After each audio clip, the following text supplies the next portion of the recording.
the electromagnetic spectrum. So maybe you've seen a diagram like this before. Here's the visible light that we've been talking about. And we talked about how the wavelength determines the color. Over here, red light, the edge of red light is at 750 nanometers. Yeah, there's the unit over here. And violet light is at 400 nanometers. And then you have this continuum in between.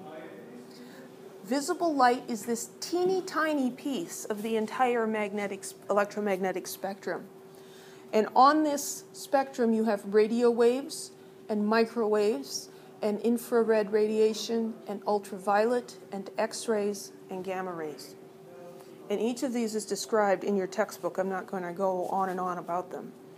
But we need to understand that long wavelength is low frequency, which is low energy. And so here they've drawn a wave up here just representing the wavelength. Here this is short wavelength, and that looks more energetic, doesn't it? This is the high energy. And this looks slow and lazy, and this is low energy.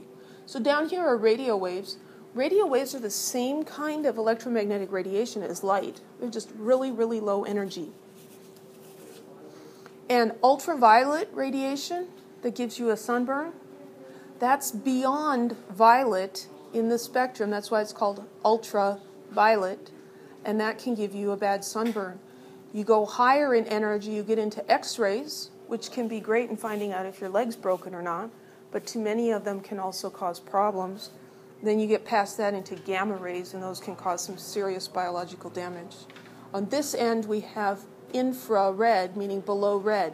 That's above violet and below red. So this infrared radiation is heat.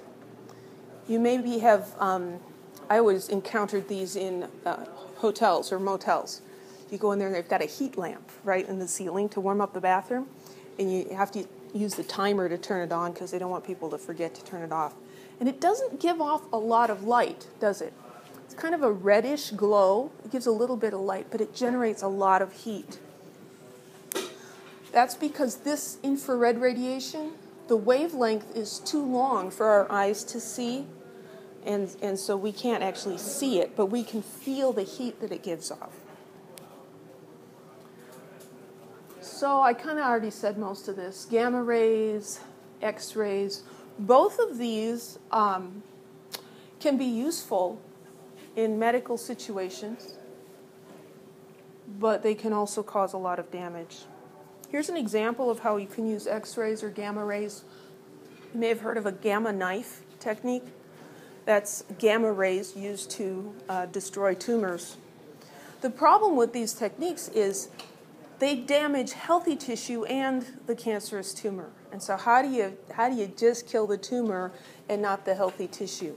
So one technique is to fire low energy, just little beams of radiation at the tumor, but from multiple directions.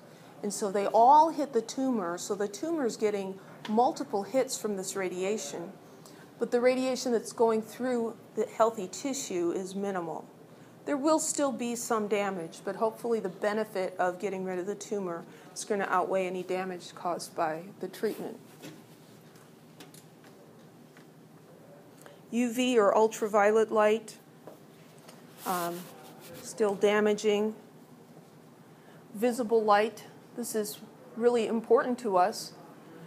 And the energy of that visible light causes molecules in your eyes to rearrange. And that sends signals to your brain. The chemistry of vision is really very, very interesting. Infrared sensors can be used in night vision technology. I think, here we've got a picture. Here's a picture, a normal photograph of a guy with his dogs, and here's the infrared photograph. We see his face and his legs and his hands, and the dog's eyes and ears are all red because that's giving off more infrared radiation, and the blue color is giving off very little. It's colder. So this proves that dogs' noses are cold. See, his nose is blue. But this, these sorts of techniques can be really useful to police and in combat and stuff, because you can see someone in the dark. You can see someone under the trees because their body is giving off infrared radiation. Microwaves, these are the microwaves that are in your microwave oven, really useful for heating things. They are efficiently absorbed by water. So any substance that contains water will heat up really well in your microwave. If it doesn't have water in it, the microwave's not going to do too much to it. Then, of course, radio waves. This includes cellular transmissions, AM, FM, TV, and other forms of communication. Those are really useful. We like those too. Okay, so questions like this. I'm not going to grill you on these on an exam, but there could be one. Arrange the three types of electromagnetic radiation: visible, X-rays, and microwaves, in order of increasing wavelength. So we've got three different ones here: microwaves, visible light, and X-rays.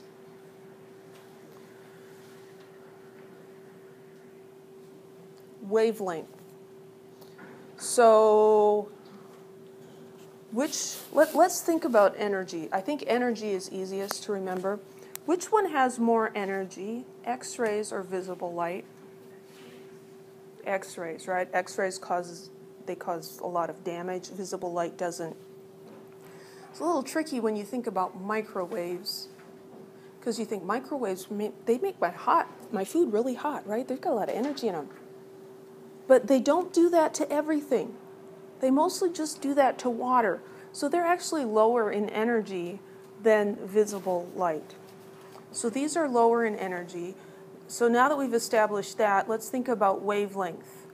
Wavelength was how long the wave is. All right, so wavelength is this right here. If the wavelength is long, is the energy high or low? It's low.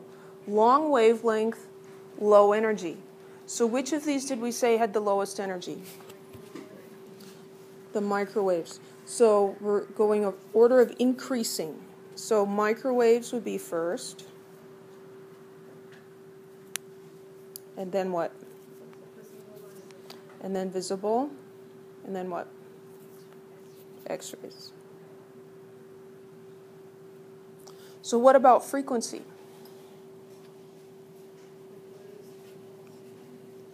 If the wavelength is long, is the frequency high or low? Low. And low frequency is high energy or low energy? Low energy. Low frequency, low energy. So it's going to be the same. I'm going to call it microwaves. And visible and X-rays. How about energy per photon?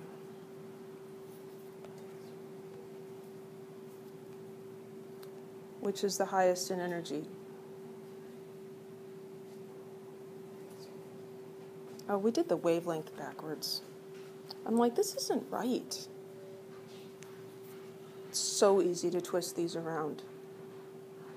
This is the highest energy. Does it have the longest wavelength or the shortest? Sure. The shortest. I did those backwards. Shame on me. There's my second major screw up today. It's not bad. It's only my second, and it's what, 4 o'clock? Microwaves are going to have the longer wavelength, and X-rays are going to have this short wavelength. So energy, X-rays have more energy, right?